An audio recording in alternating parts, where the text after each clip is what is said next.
വേറെ തന്നെ പിടിക്കല്ലേ? രണ്ടുപേരും കൂടെ ഇങ്ങോട്ട് വിളമ്പിക്കോ. ആ പ്രശ്നം ഫോളോ ആവട്ടെ. ആഹാരം കഴിക്കുന്ന എങ്ങനെയെന്ന് മാമൻ കാണിച്ചു തരാം. ഇങ്ങനെ വയറ് നിറച്ച് ആഹാരം കഴിക്കാനുള്ള യോഗം ഉണ്ടാവണേ. ആക്രാന്തം കാണിക്കാതെ. ഇത് ആരും എടുത്തോണ്ട് പോകുന്നില്ല.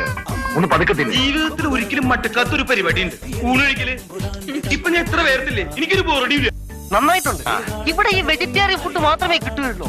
Chicken 65, tandoori 25, mutton 85. ഇതൊക്കെ കഴിച്ചാണ് ഞാൻ എന്റെ ബോഡി മെയിൻറ്റെയിൻ ചെയ്യുന്നത്. കാടയുണ്ടോ? കാട ഇറച്ചി കൊക്കുണ്ടോ? കൊക്കിറച്ചി. നീ നമ്മുടെ മോനെ കൊണ്ട് അകത്ത് പോയിക്കോ. ഇല്ലെങ്കിൽ ചിക്കനാണെന്ന് പറഞ്ഞ് നമ്മുടെ ചെക്കൻ അവൻ തിന്നും. ഞാനും അങ്ങനൊന്നും കഴിക്കാറില്ല. പിന്നെ കഴിക്കുമ്പോ കഴിച്ചോണ്ടേയിരിക്കും. അത് കഴിപ്പ് കണ്ടപ്പോഴേ മനസ്സിലായി. ഒരു നേരത്തെ ആഹാരം ഇവന് നീ കൊടുക്കണമെന്ന് എന്നോട് പറഞ്ഞപ്പോ സ്വയം പ്രതീക്ഷിച്ചില്ല.